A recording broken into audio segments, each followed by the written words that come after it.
চিত্রলেখা আবারও নিরুত্তর বসে রইল। সিয়াম ভাই তাকে যথেষ্ট স্নেহ করেন, তার অসহায়ত্ব বুঝতে চেষ্টা করেন, বোধহয় অনুভব করতে পারেন অনেকাংশে। তবে চিত্রলেখা তাকে এখন এড়িয়ে চলেন। ভুলবশত তার ভাবির কানে পড়লে সিয়াম ভাইয়ের সম্মানটুকু ভরারাজ বাজারে নিলামে তুলবেন তিনি। কলেজ যথাসময়ে ছুটি দিল। চিত্রলেখা আগেই বেরিয়ে পড়লো। সুভার সাথে গেলেই সুভা বারবার তার বাড়িতে যেতে বলবে। মাথা নিচু করে দ্রুত পায়ে কলেজ গেট অতিক্রম করছিল চিত্রলেখা। আশেপাশে কোনো কিছুতেই তার ধ্যান নেই। চিত্রলেখা পরিচিত কণ্ঠ শুনতে পেয়ে আঁতকে উঠল। চিত্রলেখা পিছু ফিরতেই দেখতে পেল দুপুরের রোদে ঘর্মাক্ত ক্লান্ত চেহারাটা। চিত্রলেখা এড়িয়ে যাওয়া দুঃসাহস দেখাতে পারত না, কিন্তু পেছনে ফিরতেই দেখলো সিয়াম ভাইয়ের থেকে কিছুটা দূরেই তার বড় ভাবি কৌতূহলী আঁখি মেলে তারই দিকে তাকিয়ে আছে। ভয়ে আঁতকে উঠল সে। না জানি কোন ভয়াবহ শাস্তি অপেক্ষা করছে তার জন্য। চিত্রলেখা করুণ চোখে তাকিয়ে আছে ভাবির দিকে। 5টা দোকান ঘুরে প্রায় 4,500 টাকার 3টে ড্রেস আরও নানান জিনিসপত্র কিনেছে অপর্ণা। চিত্রলেখা ভুলেও ভাবেনি এসব কেনাকাটা করতে অপর্ণা তার কলেজের গেটে দাঁড়িয়েছিল। ভাগ্য ভালো সিয়াম ভাই এবং তাকে একসাথে দেখে ফেলেনি। ঘন্টা দেড়েক ধরে কেনাকাটা করে সব জিনিসপত্র বুঝে মার্কেট থেকে বের হলো অপর্ণা। চিত্রলেখা বোকার মতো তার পিছুই হাঁটছে। 5টা ব্যাগের 2টো তার হাতে, তাও সে নিজেই নিয়েছে। অপর্ণা তার প্রতি আকস্মিক এত ভালো কেন হলো বুঝে উঠতে পারছে না চিত্রলেখা। হঠাৎ এত কিছু কেনার কি দরকার ছিল? তোর কাপড়গুলো না যথেষ্ট পুরনো হয়েছে জানিস। তাছাড়া তোর ভাইকেও কল করেছিলাম, কিন্তু সে ধরলো না। ও হ্যাঁ, ভালো কথা মনে পড়েছে, তোর জন্য একটা ফোনও কিনতে হবে। কিন্তু ভাবি, আমার তো বিকালে পড়াতে যেতে হবে, আর কিছুক্ষণ এখানে থাকলে দেরি হয়ে যাবে। আচ্ছা, তোকে রিক্সায় তুলে দিচ্ছি, তুই এগুলো নিয়ে বাসায় যা, কেমন? আর বাসায় পৌঁছে সখীকে বলবি আমায় কল করতে। চিত্রলেখা মাথা নাড়ল। এতগুলো জিনিস নিয়ে রিক্সা ছাড়া যাওয়ার উপায় আছে? অপর্ণা রিক্সা ডাকলো। চিত্রলেখাকে উঠিয়ে দিয়ে ভাড়াটাও নিজে পরিশোধ করলো। চিত্রলেখা অবাক দৃষ্টিতে কেবল এসব পর্যবেক্ষণই করে গেল। তার সাথে কি হচ্ছে এখনো বুঝতে পারছে না সে কি স্বপ্ন দেখছে? রিক্সা থেকে লাফ দিয়ে চেক করবে একবার। অদ্ভুত সব খেয়াল ঘুরঘুর করছে তার মাথায়। একজন মানুষ এইরকম তড়িৎ গতিতে কিভাবে পরিবর্তিত হতে পারে? ফোনের জন্য অবশ্যই ইচ্ছে করেই মানা করেনি সে। বাড়িতে সবারই ফোন আছে। বড় ভাইয়া ব্যবসার কাজে প্রায় সময় বাইরে থাকেন, তাই ভাবির একটা ফোন আছে। ছোট ভাইয়া শহরের বাইরে চাকরি করেন, সপ্তাহে একবার কিংবা মাস অন্তর 2বার আসেন। ছোট ভাবির জন্যও ফোন আছে, কিন্তু চিত্রলেখার নেই। অবশ্য তার লাগেও না, কোনো দরকার পড়লে ছোট ভাবিকে বললেই ফোন পায় সে। কিন্তু বড় ভাবির মাথায় কি চলছে তা বোঝার জন্য চুপচাপ আছে সে। ভাবনা চিন্তার মাঝেই দরজার কাছে এসে রিক্সা থামলো। ব্যাগগুলো নিয়ে নামার সময় আবারও কিছু মানুষ ভ্রুকুচকে তার দিকেই তাকিয়ে রইল। অন্যের কাজে নাক গলানো ছাড়া এদের কোনো কাজ বোধহয় নেই। ভাবি, কি হচ্ছে কি বলো তো? বড় ভাবি হঠাৎ এত ভালো হলো কি করে? আম খাও, আটি গুনে কি করবা? ধ্যাত, ভাবি কল দিতে বলেছে তোমাকে, গেলাম আমি। সাথে হাসলো। অপর্ণাকে বলা কথা চিত্রলেখার কাছে কোনোভাবেই বলতে পারবে না সে। দেখা যাবে মেয়েটা অস্বস্তিতে পড়ছে। সাথী ভাবনার পশা বন্ধ করে অপর্ণার নম্বরে ডায়াল করলো। হ্যালো আপা, লেখা পৌঁছেছে? তোমার আসতে কি দেরি হবে? বাচ্চাদের খাইয়ে দিয়েছি আমি। আরে না না, আর আধ ঘন্টার মতো লাগবে। শোন, লেখাকে বলবি একটা নতুন জামা পরে যেতে। গোলাপি রঙের একটা জামা রাখা আছে, দেখিস, ওটা পরতে বলবি। আর একটু পরিপাটি করে পাঠাস, কেমন? সে আবার বলা লাগে আপা, আমি দেখে নিচ্ছি। আচ্ছা, আমি আধ ঘন্টার মধ্যে আসছি। সাথে ফোন রেখে চিত্রলেখার জন্য তরকারি গরম করতে লাগলো। ততক্ষণে মেয়েটা গোসল সেরে নিক। হঠাৎ সাথীর জামার কথা মনে পড়লো। অপর্ণার কথা না শুনলে অযথা চেঁচামেচি করবে। সাথী রান্নাঘর থেকে চিত্রলেখাকে ডাকলো। লেখা, এদিকে আয় তো একটু। বলো, শুনছি। এখানে আসতে পারিস না? আচ্ছা শোন, আপা যে জামাগুলো কিনেছি তার মধ্যে থেকে গোলাপিটা পরাজ। আজকেই পড়তে হবে? আচ্ছা, সে চেঁচালে আমার দোষ নাই। বাবা, বুঝছি। আচ্ছা, চিত্রলেখা আর কি করবে, গোলাপি জামাটা নিয়ে গোসলে ঢুকলো। জামাটা সুন্দর, হালকা গোলাপি রঙের গোল জামা, মাঝ বরাবর সাদা এক লাইন সুন্দরভাবে ডিজাইন করা আর সাদা বর্ডার। চিত্রলেখা মনে করতে পারলো না এত কেনাকাটা তার জন্য তার ভাবি শেষ কবে করেছিল। বরাবরই পোশাক আশাকের জন্য তার বড় ভাইয়ের কাছেই যেতে হয়। ভাবির কানে পড়লে বরং ঝামেলা বাঁধে। দীর্ঘশ্বাস ফেলে ঝর্ণা ছেড়ে দিল সে। ভিজতে ভিজতে হঠাৎ খেয়াল হলো সিয়াম ভাইয়ের কথা। বেচারা মানুষটাকে এড়িয়ে ভাবির সাথেই চলে গেল সে। কি বুঝবে ব্যাপারটা? একটা ছোটখাটো দুঃখিত আর ধন্যবাদ পাঠানো অতিশয় প্রয়োজনীয় কাজ হয়ে পড়েছে। গোসল সেরে বেরিয়ে আয়নায় নিজেকে দেখলো সে। গোলাপি রংটা মানিয়েছে তাকে। ভেজা চুল থেকে টপ টপ করে পানি পড়ছে। ক্রমে পিঠ ভিজে উঠল। চুল ভালোভাবে মুছে তাওয়ালে মাথায় জড়িয়ে রান্নাঘরের দিকে এগোলো। খাওয়া দাওয়া শেষ করে উঠতেই অপর্ণা এলো। চিত্রলেখার মাত্র নিজের ঘরে যাওয়ার জন্য উঠেছে। অপর্ণা এসে তার সামনে দাঁড়ালো। ফোনের বক্সটা চিত্রলেখার হাতে ধরিয়ে দিল। চিত্রলেখা ভেবেছিল বাটন ফোন আনবে হয়তো, অথচ তার ভাবি 7,500 টাকা দিয়ে স্মার্টফোন এনেছে তার জন্য। বিগত 1 বছরে তার জন্য করা মোট খরচ আজকের একদিনের খরচের চেয়ে কম হবে। এই নে তোর ফোন, টিউশন শেষ হলে বা কোথাও গেলে কল করবি কেমন? এত বড় একটা মেয়ে কখন কোথায় যাস খোঁজই পায় না। যা এবার রেডি হ। আচ্ছা ভাবি, কিন্তু এত দামি ফোনের তোর ভাবতে হবে না সেটা, যা রেডি হ। চিত্রলেখার বাক্য ব্যয় না করে চুপচাপ ফোনটা নিয়ে নিজের ঘরে ঢুকলো। ঘরে ঢুকে দীর্ঘশ্বাস ফেললো সে। বড় ভাবি যেভাবে তার পেছনে পড়ে আছে, একটু শান্তিতে নিঃশ্বাস ফেলার জো নেই। চুল খোপা করে মাত্র ক্লিপ আটকাতে নিয়েছে, অমনি বড় ভাবি আবারও দেবদূতের মতো হাজির। চিত্র এই চুল বাঁধছিস কেন? যা পরবো তো ভাবি, চুল খোলা রেখে তো পরা যাবে না। কিন্তু একদম হিজাব টিজাব পরার দরকার নেই। কি সুন্দর চুল, চুল খোলা রেখে যা, সুন্দর লাগবে। ভাবি, ওখানে আমি পড়াতে যাই, সেখানে খোলা চুলে যাওয়াটা। আমি যা বলেছি তার উপর একটাও কথা না। রাখা ভারী মুসিবতে পড়লো। এ কেমন জোর জবরদস্তি রে বাবা। পরক্ষণে তার মাথায় বুদ্ধি আসলো। ভাবির সাথে তর্ক না করে সে সম্মতি জানালো। অপর্ণা খুশি হয়ে ঘর থেকে বেরিয়ে গেল। চিত্রলেখা চটজলদি হিজাব এবং পিনগুলো নিজের ব্যাগে রেখে দিল। গাড়িতে বসে এসব পরে নিবে দ্রুত, আবার আসার সময় খুলে রাখবে।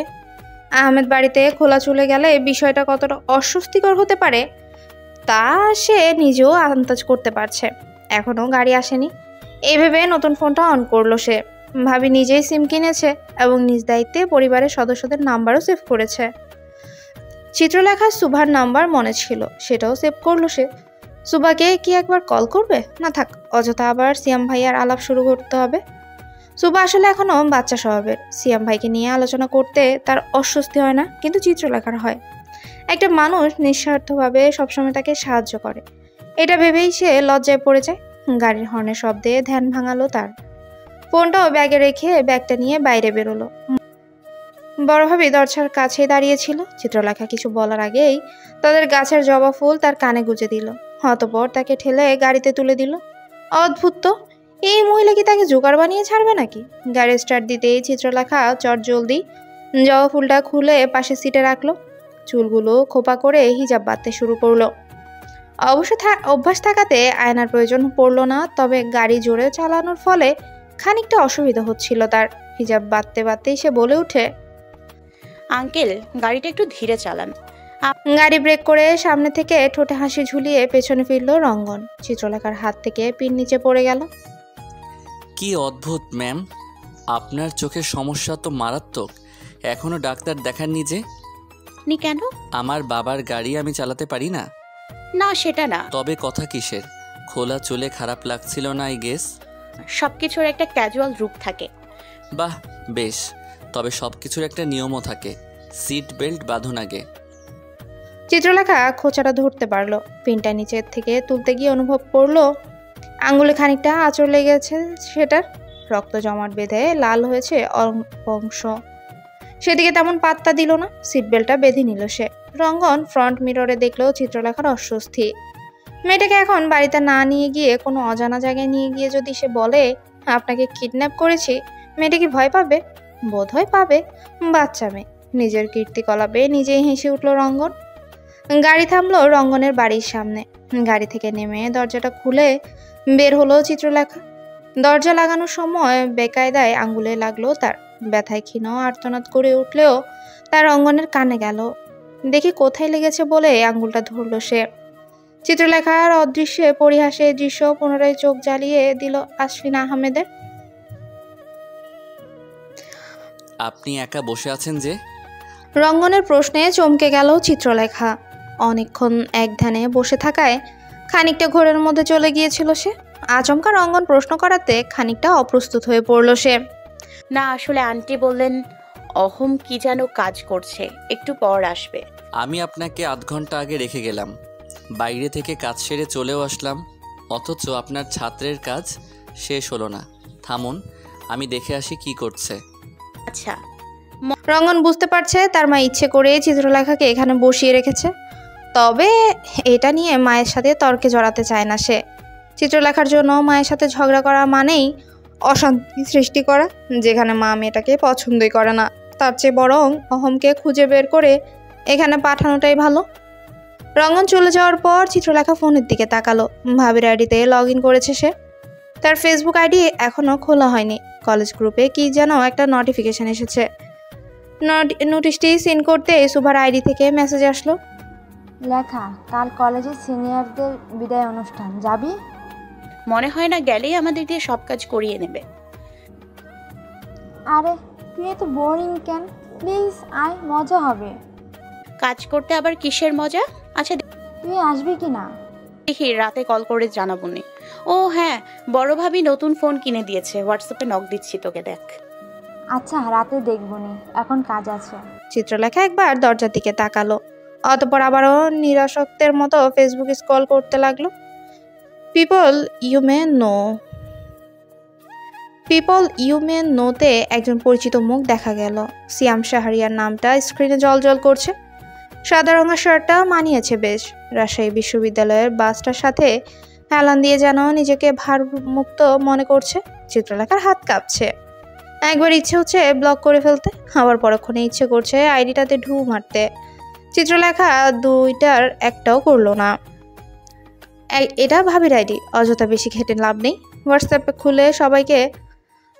খুলে সুভাকে টেক্সট করলো চিত্রলেখা। আর কিছু করার আগেই পায়ের শব্দ পেল। দরজার দিকে তাকালো সে। অহম মলিন মুখে এসে তার সামনে বসলো। সরি ম্যাম, গেম খেলতে খেলতে বুঝতেই পারিনি আপনার আসার টাইম হয়েছে। দেখো, শিক্ষককে বসিয়ে রাখা অবশ্য বেয়াদবি, তবে তুমি যেহেতু নিজের ভুল বুঝতে পেরেছো, এটাই যথেষ্ট। এখন বলো, সমস্যাগুলো খুঁজে বের করেছো কিনা? আমার সব কিছুই সমস্যা লাগছে। পড়ছি কিন্তু বুঝতে পারছি না পড়া ঠিক হচ্ছে কিনা। এটার একটা বুদ্ধি আছে। এখন থেকে আমি প্রতিটা চ্যাপ্টার বুঝিয়ে পরের দিন সেটার পরীক্ষা নিব। পরীক্ষা নিলেই তোমার সমস্যা বের করা যাবে। অহম মাথা নাড়লো। চিত্রলেখা পড়ানো শুরু করলো।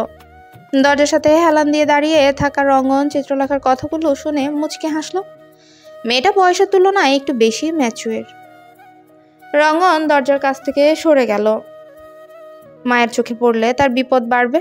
চিত্রলেখার উপস্থিতি তার বেশ ভালোই লাগে। মেয়েটার মধ্যে একটা পজিটিভ এনার্জি আছে, যতক্ষণ আশেপাশে থাকে পজিটিভই ছড়ায়। অবশ্য রঙ্গনের পজিটিভের খুব প্রয়োজন। ভার্সিটি লাইফ খুব একটা ভালো যাচ্ছে না। বন্ধুত্বের বিচ্ছেদটা অন্যান্য বিচ্ছেদ থেকে বেশি যন্ত্রণাদায়ক। রঙ্গনের দুঃসহ মুহূর্তটাই পার করছে। আচমকা সব বন্ধুদের দূরে সরে যাওয়া তার জন্য ধাক্কার মতো। বন্ধু বলতে তার জীবনে দুজনই ছিল, অবনী আর রাহাত। অদ্ভুতভাবে দুজনই প্রেমে জড়িয়ে পড়ল, আর বন্ধুত্বটা ফিকে হয়ে আসলো। এখন জগৎটা তাদের দুজনের মধ্যেই সীমাবদ্ধ হয়ে আছে। রঙ্গনে নিজেকে আউটসাইডার মনে হয়, তবে চিত্রলেখাকে দেখলে আবার ভালো লাগে। এই ভালো লাগার কোনো কারণ নেই। বন্ধুহীন জীবনে চিত্রলেখার সংস্পর্শ তাকে খানিকটা মানসিক শান্তি দেয়। তাই হয়তো আজ এই কিছু মুহূর্ত তার চাইতে ছুটে গিয়েছিল সে। পড়ানো শেষ হতেই চিত্রলেখার ফোনে সুভার নাম্বার থেকে কল আসে। চিত্রলেখা প্রথমে অবাক হলেও রিসিভ করলো। হ্যাঁ সুভা, বল। তুই কোথায় আছিস? একটা কাজে। কেন? এমনি তোর সাথে দেখা করব। বল না কোথায় তুই? না দাঁড়া, তুই অ্যাড্রেসটা টেক্সট কর তো। কিন্তু কেন? না, যা বলছি কর। চিত্রলেখা কিছু না ভেবে শুভকে রোড নম্বরটা জানিয়ে দিল। শুভা পরক্ষণে তাকে রিপ্লাই দিল। ওখানেই থাক, আমি 15 মিনিটের মধ্যে আসছি। চিত্রলেখা ঘড়ির দিকে তাকালো। 5:50 বাজে, সন্ধ্যা হয়ে এসেছে। এখন শুভা কেন তার সাথে এখানে দেখা করতে আসতে চাইছে? বাড়িতে আসলেই তো পারতো। চিত্রলেখা বের হতে ড্রাইভার তাকে ডাকলো। মা চলো, যাবে না? না আঙ্কেল, আজ আমার এক বান্ধবী আসবে, ওর সাথে যাব, আপনার যেতে হবে না। কিন্তু একা কি করে? স্যার রাগ করবেন। অসুবিধা হবে না আঙ্কেল, আপনি চিন্তা করবেন না। আচ্ছা, সাবধানে যেও মা। চিত্রলেখা মাথা নেড়ে রাস্তার দিকে এগোতে লাগলো। ড্রাইভার মজিদ চাবি দেওয়ার জন্য ভেতরে প্রবেশ করতেই রঙ্গনের মুখোমুখি হলো। আরে আঙ্কেল, আপনি চিত্রলেখাকে রাখতে যাননি? ওনার বন্ধু আসবে স্যার, বললাম রেখে আসি। আমার কথা তো শুনলেন না, রোডেই দাঁড়িয়ে আছে হয়তো। আচ্ছা। একবার ভাবলো চিত্রলেখাকে রেখে আসবে, পরক্ষণে ভাবলো বন্ধুকে ফেলে এসে নিশ্চয়ই যেতে চাইবে না। তার চেয়ে বরং যতক্ষণ বাইরে আছে ততক্ষণ কথা বলা যাক। রঙ্গন আশেপাশে তার মাকে খুঁজলো। পরক্ষণেই তার মনে পড়লো এখন তার মা আসফিন আহমেদ অফিসের ফাইল নিয়ে ব্যস্ত। মাশরুফ সাহেবের অনেকাংশ কাজ তিনি রিচেক করেন। রঙ্গন নিশ্চিন্তে বাড়ি থেকে বের হয়ে রাস্তার দিকে এগোলো। চিত্রলেখা তখন রাস্তার এই পাশেই দাঁড়িয়ে অন্যদিকে তাকিয়ে আছে। রঙ্গন টি স্টল থেকে 2 কাপ চা নিল, বিল পরিশোধ করে একটা কাপ চিত্রলেখার দিকে বাড়িয়ে দিল। আচমকা পেছন ফিরতেই তাল সামলাতে কষ্ট হলো রঙ্গনের। গরম চায়ের খানিকটা ছিটে রঙ্গনের হাতেও এসে পড়লো। দুঃখিত, আপনি এখানে, লেগেছে কি আপনার? আমি আসলে খেয়াল। ওয়েট, আস্তে, এত সিরিয়াস কিছু হয়নি। নিন, চা ধরুন। চিত্রলেখা ভেবা চাকা খাওয়ার মতো দৃষ্টিতে তাকিয়ে রইল। ঠিক কী প্রতিক্রিয়া দেখানো উচিত বুঝতে পারল না। কি হলো, চা কি নেবেন না? নিচ্ছি। চিত্রলেখা চায়ের কাপটা নিল, মুখে বিরক্তির ভাঁজ তার। শুভা কেন আসছে না? অযথা তার এখানে রাস্তায় দাঁড়িয়ে অপেক্ষা করতে হচ্ছে। রঙ্গন, আপনার বন্ধু কখন আসবে? বললো তো 15 মিনিট। ততক্ষণ ভেতরে বসলেই পারতেন। সমস্যা নেই তো এখানে। এই সন্ধ্যাবেলা রাস্তায় দাঁড়িয়ে একা মেয়ে মানুষ, কেউ এসে হামলা করলে? আশেপাশে অনেক মানুষ আছে, কেউ না কেউ তো বাঁচাবে। আশেপাশের মানুষ কখনো আপনাকে বাঁচাবে না চিত্রলেখা, তারা দূরে দাঁড়িয়ে শুধু দেখবে। রঙ্গনের গম্ভীর মুখ দেখে চিত্রলেখার হাসি পেল। কিছু মানুষকে গম্ভীর্য মোটেও মানায় না। ঠোঁট টিপে হাসতে লাগলো সে। তো সিরিয়াস কথায় এই প্রতিক্রিয়া? আপনাকে আসলে গাম্ভীর্য ঠিক মানায় না। ভালো চিনছেন আমাকে। চিত্রলেখা আর কিছু বলার আগে রাস্তার দিকে দৃষ্টি পড়ল তার। শুভা এসেছে সিয়াম ভাইয়ের বাইকে। রঙ্গন তখনও চিত্রলেখার পাশেই দাঁড়িয়েছে। চিত্রলেখা অপ্রস্তুত হয়ে পড়ল। এই মেয়েটা সিয়াম ভাইকে কেন এনেছে? শুভা বাইক থেকে নেমে চিত্রলেখার পাশে এসে দাঁড়ালো। রঙ্গন বুঝলো তার কিছু মুহূর্ত সে ব্যয় করে ফেলেছে। এখন চিত্রলেখার থেকে ক্ষণিকের বিদায় নেওয়াটাই সীমাচীন। আপনার বান্ধবী এসে গেছে। সরি বান্ধবী সাহেবা, আপনি আসার আগে আপনার বান্ধবীকে 1 কাপ চা অফার করেছিলাম। আপনার জন্য 1 কাপ বরাদ্দ, আমি এনে দিচ্ছি। না ভাইয়া, আমি চা খাই না। ও স্যাড। আচ্ছা গল্প করুন, আমি আসছি। চিত্রলেখা থেকে বিদায় নেওয়াটাই সমীচীন। রঙ্গন অনিচ্ছা সত্ত্বেও সরে গেল। সিয়াম তখনও বাইকে বসে দৃশ্যগুলো অবলোকন করছে। রঙ্গনের উপস্থিতি তার গা জ্বালিয়ে দিচ্ছে। রঙ্গন চলে যেতেই সিয়াম এগিয়ে আসলো। আসসালামু আলাইকুম ভাইয়া। তুমি তো ডুমুরের ফুল হয়ে গেছো চিত্রলেখা। না ভাইয়া, সেরকম না। আচ্ছা, কাল চলে যাচ্ছে আমি। সুবাইহা ট্রিট নিবে বলছিল। এদিকে সামনে ফুচকার একটা স্টল আছে, চলো দুজনকেই ট্রিট দেই। সিয়াম চিত্রলেখা এবং সুভাকে রিকশায় তুলে দিয়ে নিজের বাইকে উঠল। চিত্রলেখার হাসিটা তার চোখে ভাসছে।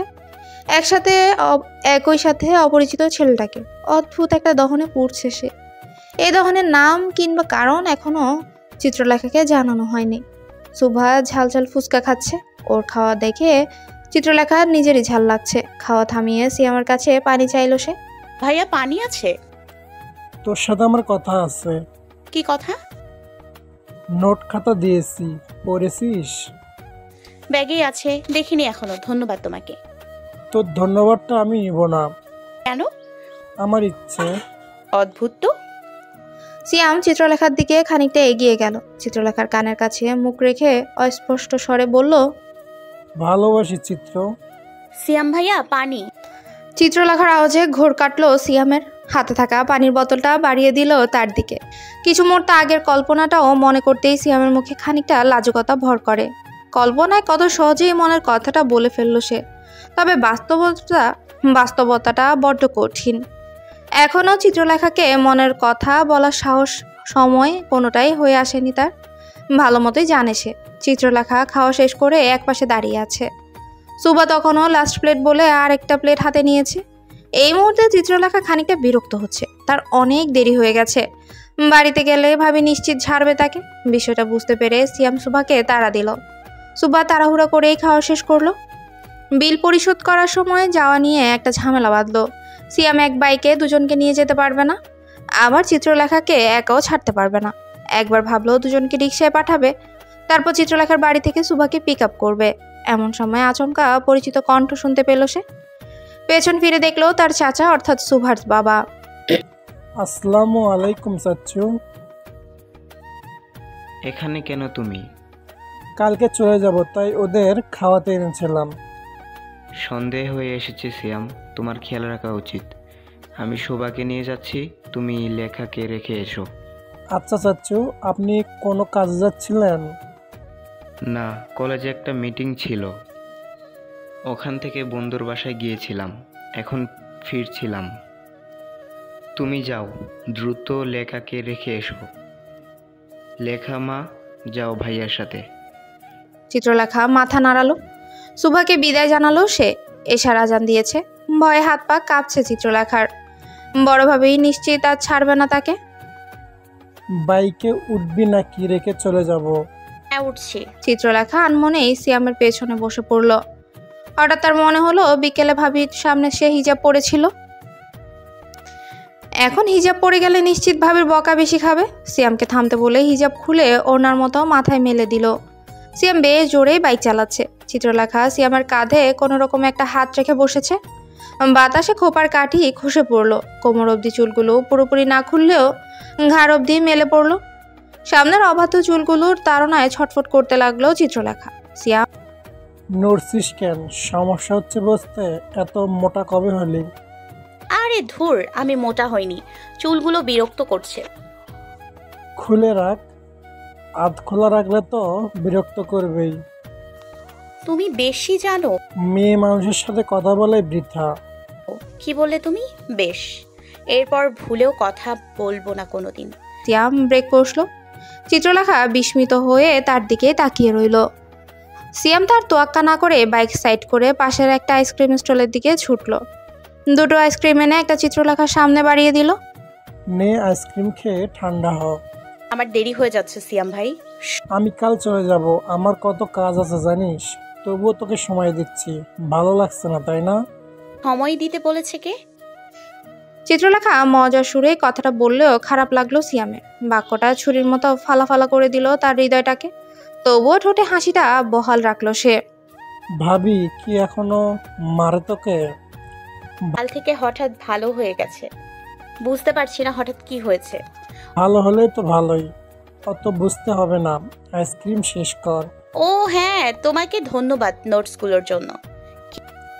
একবারে দেয়নি, পরে ফেরত দিবে আবার। টিপটা? আমার টাকায় আইসক্রিম খেয়ে আমার এই কিপটা বলো? আচ্ছা স্যার, মিস করিস না আমাকে একটু? তোমাকে মিস করার কি আছে? দিব্যি তো রবির বাসে হেলান দিয়ে বেশ আছো। এই, তুই আমার প্রোফাইল স্টক করিস? তার মানে তুই ফেসবুক চালাস? আগের বার মিথ্যা বলছিস। ভাবির আইডিতে দেখেছিলাম তোমার ওই প্রোফাইল পিকচারটা, তাও অনেক দিন আগে। তা বলার জায়গা পাস না?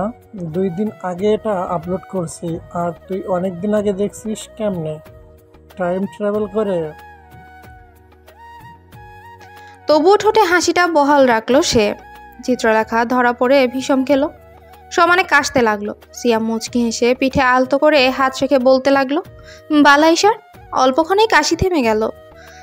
ততক্ষণে অনেকটা দেরি হয়ে গেছে, সিয়ামও বুঝতে পারলো। আর দেরি না করে দ্রুত চিত্রলেখাকে বাড়ি থেকে একটু সামনে নামিয়ে দিল। আমি কি ভেতরে রেখে আসবো? ভাবি বকবে না দেরি হলে যে? তুমি গেলে বেশি বকবে, তার চেয়ে একাই যাই।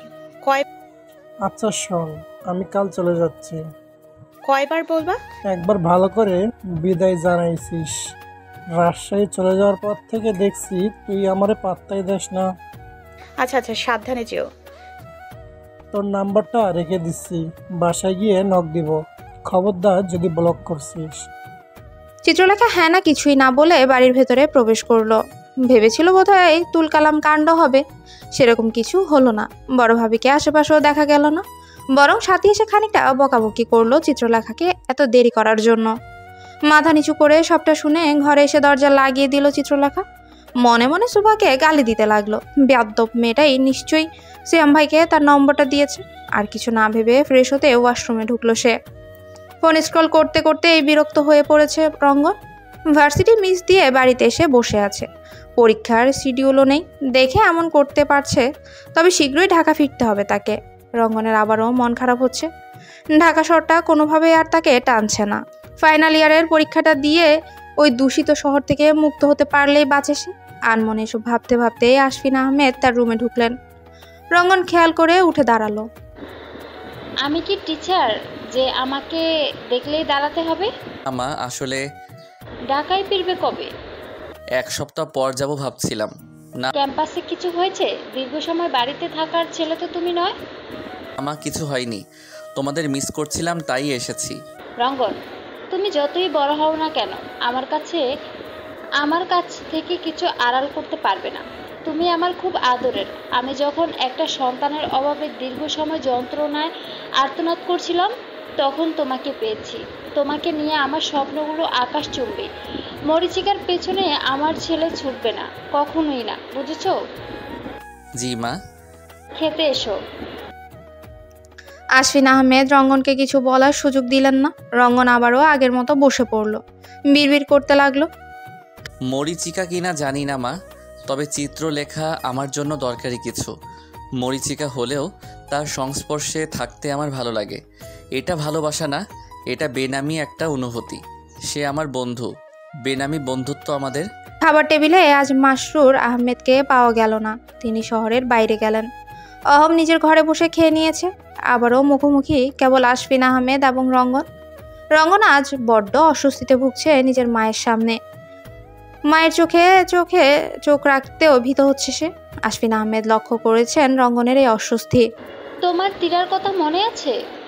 তীরা মানে তোমার বেস্ট ফ্রেন্ডের মেয়ে? মা, ওর সাথে তোমার বিয়ে ঠিক করব ভাবছি।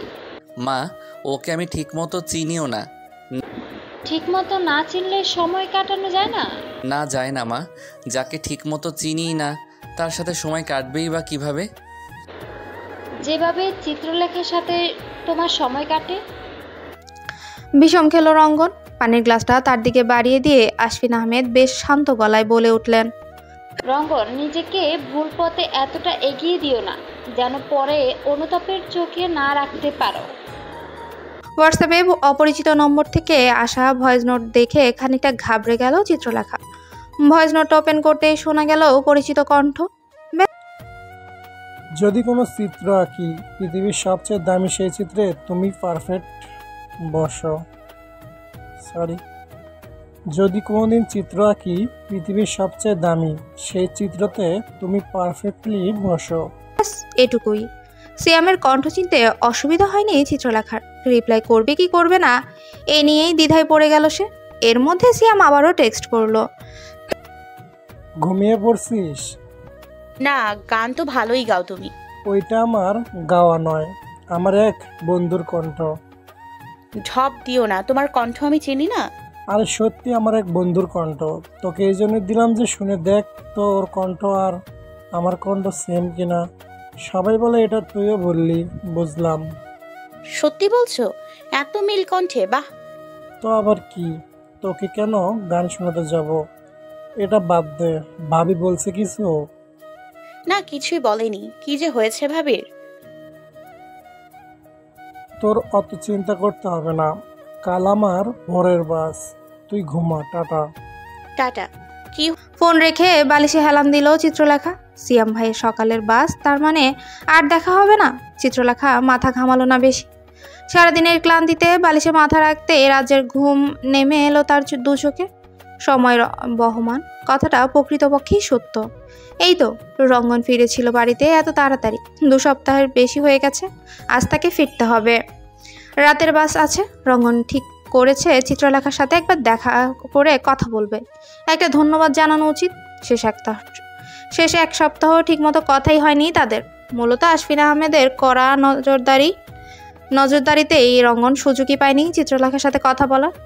অপেক্ষার প্রহর গুনছে রঙ্গন, এই বুঝিয়ে লেখা আসবে। অপেক্ষার পূর্ণতা পেল না, চিত্রলেখাও আসলো না। রঙ্গনের এই মুহূর্তের জন্য সব কিছুই বিরক্ত লাগলো। আবারও ঢাকা শহরের বিষাক্ততার সম্মুখীন হতে বাধ্য সে। রাত 11টায় বাস। মাসরুর আহমেদ তাকে রেখে আসবেন বলেছেন। রঙ্গনের না বলার সাধ্য নেই। এখন 9টা বাজে। রঙ্গন জানলার ধার ঘেঁষে বসে আছে। রাতের আধারে রোড লাইটের স্মিত আলোয় রাস্তাটা জ্বলজ্বল করছে, অথচ রঙ্গনের মন জুড়ে আধার বিরাজ করছে। উদাসীন চোখজোড়া এক দৃষ্টিতে রাস্তার পানে চেয়ে আছে। নেই প্রতীক্ষা, নেই প্রত্যাশা, তবু কোথাও একটা শূন্যতা অনুভব করছে সে। অহম ধীর পায়ে এসে রঙ্গনের কোলের মধ্যে ঢুকে পড়ল। রঙ্গন মাঝে মাঝে ভুলেই যায় তার এই ভাইটা কি আদৌ 9-এ পড়ে নাকি ক্লাস 2-তে। বাচ্চাদের মতো কোলে বসলি কেন? ভাইয়া, তুমি আবার কবে আসবে? একেবারে পরীক্ষার পর। আজ আমার খুব মন খারাপ। ম্যামও আসলো না, তুমিও চলে যাচ্ছ। আমাকে কে সামলাবে? তোর আবার কেন মন খারাপ? আমার ব্রেকআপ হয়েছে ওই রসায়ন স্যারের মেয়ের জন্য। বেয়াদব মেয়ে বলে কিনা আমি ওকে প্রপোজ করছি। আমার জিএফ মেনেও নিল, একটু বিশ্বাস করলো না। দেখ, তুই যেমন ছোট ওইও ছোট। এখন স্বভাবতই বিশ্বাস অবিশ্বাস নিয়ে তোদের তেমন অভিজ্ঞতা হয়নি। তবে একটা কথা মনে রাখবি, ভালোবাসায় সম্মান জিনিসটা সবচেয়ে বেশি গুরুত্বপূর্ণ। তোকে সাজেস্ট করব তোর জিএফকে এখন বেশি বিরক্ত করিস না। এখন ওকে না মানালে আবার পরে কথা শোনাবে। কথা শোনানোর অপেক্ষা কর। প্রেম করছিস, খুনসুটি কেন মিস করবি? তুমিও না ভাইয়া, নিজে তো আমার ম্যামকে পটাতে পারলে না, আবার আমাকে লাভ টিপস দিচ্ছ। থেকে নাম। অহম হাসতে লাগলো। রঙ্গন রাগী দৃষ্টিতে তাকালেও অহমের মধ্যে কোনো ভাবান্তর দেখা গেল না। রঙ্গনের মন ভালো হয়ে গেল। ভালো থাকার জন্য বড়সড় কারণ লাগে না, ছোট ছোট মুহূর্তগুলোই মানুষকে ভালো রাখে। রঙ্গন সবার থেকে বিদায় নিয়ে বাবার সাথে বের হলো। আশফিন আহমেদের দৃষ্টিটা পড়তে অসুবিধা হয়নি রঙ্গনের। এ দৃষ্টি শাসনের নয়, সতর্কতার। দীর্ঘশ্বাস ফেললো সে। চেনা এক অপরিচিত মহলে আবারও দম বন্ধ করে বসে থাকতে হবে তাকে। চিত্রলেখা আজ সময়ের একটু আগে এসেছে অহমকে পড়াতে। আগের দিন আশফিন আহমেদ নিষেধ করায় আসেনি সে। অহমকে আজ বেশ শান্ত মনে হচ্ছে। অন্যান্য দিনের তুলনায় যথেষ্ট চুপচাপ সে। অহম আজ এত শান্ত যে? কাল ভাইয়া চলে গেছে, একা একা ভালো লাগছে না। রঙ্গন ভাইয়া? হ্যাঁ, ঢাকায় চলে গেছে। ভাইয়ার মতো বড় হয়ে গেলে আমিও ভাইয়ার ভার্সিটিতে পড়বো। তার জন্য পড়াশোনা করা লাগবে। বই খোলেন। বই বের করতে লাগলো। রঙ্গনে যাওয়ার খবরটা খানিকটা কষ্ট দিল চিত্রলেখাকে। রঙ্গন একবারও বলেওনি তাকে। পরক্ষণেই মনে হলো সে কে যে রঙ্গন তাকে নিজের সব কথা বলবে। নিজেকে তুচ্ছ তাচ্ছিল্য করে অহমকে পড়াতে শুরু করলো সে। আশফিন আহমেদের মন গতকাল খানিকটা বিমর্ষ থাকলেও আজ তিনি ফুরফুরে মেজাজে আছেন। তার ভাই নওশাদ আসছে। ভাই তার জন্য সুপরামর্শের ভাণ্ডার। তবে কোনো ক্রমে এই ভাইটাকে তিনি সংসারমুখী করতে পারেননি। বয়স 38 ছুলেও দাম্পত্য জীবনের থেকে দুহাত ছাড়িয়ে তিনি। ভাবতে ভাবতেই নওশাদ এসে তার দরজায় টোকা দিল। বুঝতে পেরে আশফিন আহমেদ হাসলেন। নওশাদ ভিতরে এসে বিছানায় শটান হয়ে বসলো। কি বনু, ভুলে গেছো ভাইকে? সে আর কোথায়, তুই তো খোঁজ রাখিস না। এখন সব দোষ আমার। দোষ না দিয়ে কফি দিলেও তো পারো। দাঁড়া, আনাচ্ছি। আশফিন আহমেদ চেঁচিয়ে কফি আনার কথা বললেন, কিন্তু নিচ থেকে সারা শব্দ না পেয়ে বেশ বিরক্ত হলেন। অনেকক্ষণ অপেক্ষা করার পর নিচ থেকে সম্মতিসূচক বাক্য এলো। বিরক্তির উপর ছাই ফেলে আশফিন আহমেদ ভাইয়ের পাশে গিয়ে বসলেন। চিত্রলেখা করুণ দৃষ্টিতে তাকিয়ে আছে রাবেয়ার দিকে। তার ডান হাতে বেশ খানিকটা কেটেছে। চিত্রলেখা যাওয়ার সময় আর্তনাদ শুনতে পেয়ে এসে দেখে এই অবস্থা। এরই মধ্যে আশফিন আহমেদ কফির জন্য চেঁচালে রাবেয়া অনেকক্ষণ পর সম্মতি জানালো। রাবেয়া অবস্থা দেখে চিত্রলেখার মায়া হলো। সে নিজে কফি বানালো, অতঃপর ট্রেতে করে সাজালো। ম্যাডাম আমাকে দিন, আমি দিয়ে আসি। বড় ম্যাডাম রাগ করবেন। খালা আপনার হাতে লেগেছে, আপনি পারবেন না। আপনি বসুন, আমি দিয়ে আসছি। সমস্যা নেই, আমি বুঝে নিব। আপনি ঔষধ লাগিয়েছেন, বিশ্রাম করুন। রাবেয়াকে বিশ্রাম করতে বলে চিত্রলেখা কফি ট্রেটা নিয়ে আশফিন আহমেদের ঘরের দিকে এগোলো। দরজাটা একটু চাপানো, এক হাতে ট্রে ধরে অন্য হাত দিয়ে নক করলো চিত্রলেখা। আশফিন আহমেদ রাগী স্বরে ভেতরে প্রবেশ করতে বললেন। চিত্রলেখা কফি ট্রে নিয়ে ভেতরে ঢুকতেই আশফিন আহমেদের রাগ আরো বাড়ল।